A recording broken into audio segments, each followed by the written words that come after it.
In this video, I'll be showing you how I made this beautiful dress. The one on the left hand side is the one I saw, that's the red one, and I made the one on the right hand side, that's the blue one. It's a beautiful tear flare dress with a stylish sleeve, a basic neckline, a back V neckline, and also a back keyhole. So if you're interested in learning how to go about the cutting and sewing of this dress, definitely watch this video to the end and let's get straight to it. And I'm using lining because my fabric is super lightweight. That's the lowest quality of Ankara. Yeah. And I've had this fabric as far back as 2020 or 2021. And you know that time this fabric used to be softer than what we have today. So this is really soft. And that's why I had to use lining so that breeze won't be blowing it around when I wear it. So I just had to like cut a lining to stabilize it. So I'm going to sew the neckline, placing the lining on the right side of the fabric. Just sew the neckline and the side seam, and you leave the armhole and the waistline open. Then for the back, you're going to place your lining on the right side this way, and then you're going to sew the neckline first. After sewing the V neckline, you're going to stop stitch. Then you go ahead and sew the keyhole. You also top stitch after sewing that. Then you're going to sew your belt. After sewing the keyhole and the neckline top stitch and top stitching, you're going to just now stitch down the belt here and then you close it there. Yeah, that's the easiest way and the neatest way to go about it. And after turning the flare and ironing them, this is what I have. It's already coming out where, and this is the second one, and yet this is the third one. The first tier, the second tier, and the third tier. And you can see how cute and neat this is already coming out. I've also gone ahead to turn out the sleeve with the lining and the back pieces. Like you see them here, you see the belt laying out nicely. We are going to do now is to shed off some part on this back part. So here I'm trying to match up if they are really matching up, and the next thing I'm going to do is to just place them right side to the right side seam to the side seam this way, and then I'm going to pin it down if need be. Then here on this part of the waistline, I'm going to go up 1 inch, then blend it into the side seam. You see that I'm not taking out anything on the side seam, just take out inwards and not on the side seam. Once you blend it in, you're going to cut it out, open it up, go to your sewing machine and stitch it down here. Then for this one, I'm going to head to sew one of the darts, and I want to show you this method that I used here. You will like it after using it for the first time in case you don't really know about it. So you're going to just this is what it's looking like here. You're going to just stitch it down on the bust band. I use my iron to create a crease line following that line. But in case you measure that and it's not the same, like measuring from the center front and it's not the same, you're simply going to make it straight. Yeah, it's important that you do it like that. Then you're going to mark your dart length. Then use your ruler to mark a straight line just so you know the line you're working with. And then once I have it, I'm going to just go ahead and stitch it down. Just sew from here to here, either with a loose stitch or a tight stitch depending on the one you want. And after sewing it, this is what I have. I'm going to turn it inside this way. You see what I'm doing here? Just turn it like that, and once you turn it, you will now have the lining and lining on one side, and then the fashion fabric and the fashion fabric on one side. So you're going to hold it with that notch you have earlier. Yeah, you're going to hold it there. See, just hold it. It's self-explanatory. Once you follow this method, you don't even need anyone to explain it to you. Now you can decide to go ahead and iron it to make it smooth, and then you go ahead and sew following that same notch. That's your dart legs, yeah. Or better still, you now measure your dart legs again, and then you go ahead and mark your darts out so that you know where you're sewing. And yeah, so that you don't make it bigger on one end and smaller on the other end. Just the same thing you marked while cutting it out. So after sewing it there, this is what I have, and I kid you not, I like this method because it keeps the lining and then the fashion fabric in place while still giving you that excess that you need for your bust to sit. Now this is what we have. I'm going to just stitch it down here to secure the lining and then the fashion fabric once again, and then I'm going to turn the shoulder. I'll use the back lining to turn the shoulder like you see me doing it here. I'll turn it this way, pin it down here, then go ahead and arrange the 4 fabrics, that is 2 lining and then the 2 fashion fabric, and stitch it down here. Then repeat the same thing on the other one, and afterwards, this is what I have. The next thing now is to just go ahead and shed off where necessary here. I'm going to hold it down on the shoulder seam here. Then if there's any excess on the armhole, I'm going to take it out.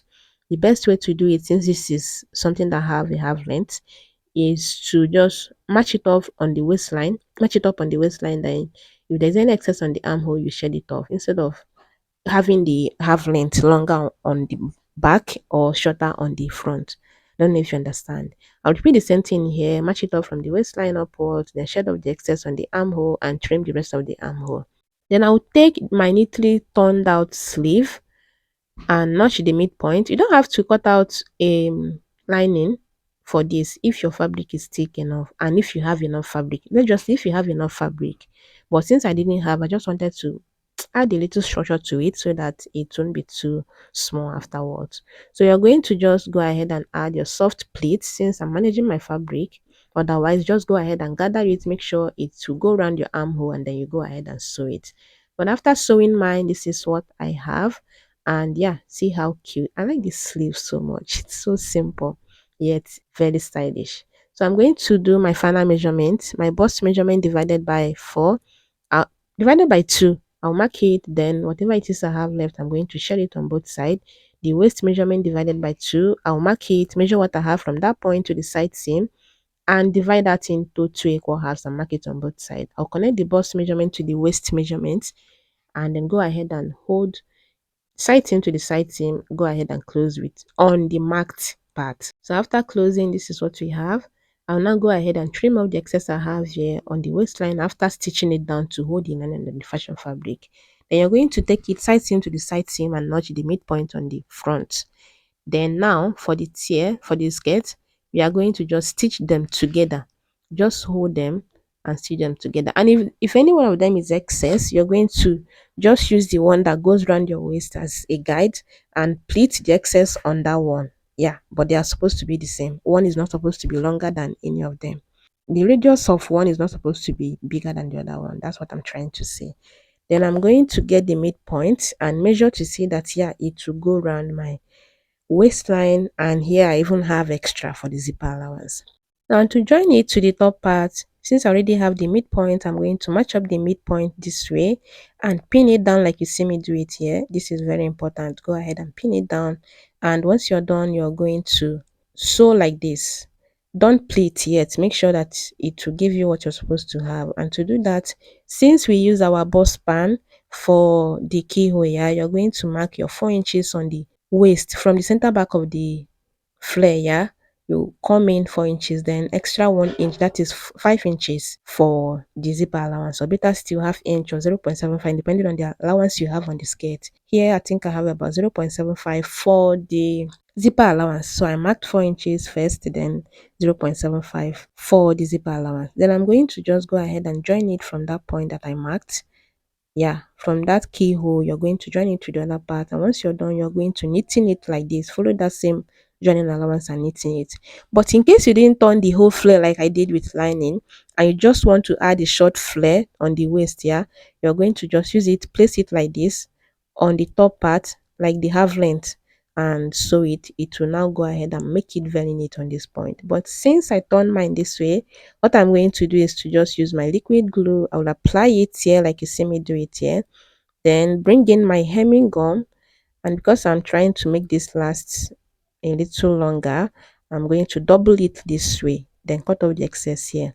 Once I'm done with that, I'm going to just follow the same allowance I used to join the flare to the waist and fold.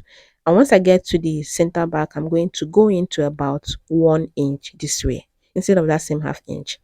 But then I'll first go ahead and stitch this down, the 3 tiers, so that they stay in place. I repeat the same thing on this other side. I'll stitch them down to keep them in place so that this would be effective. Once I'm done with that, I'm now going to fold, following that same half inch joining allowance.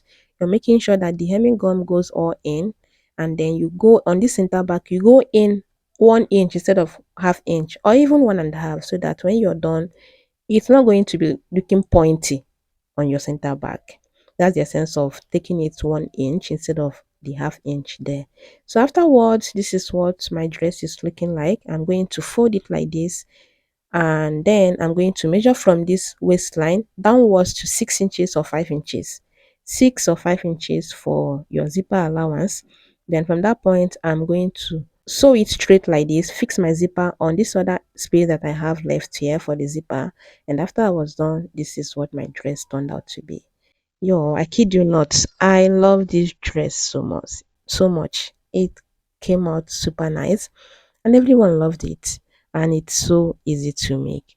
And yeah, this is just a simple way you can go about it.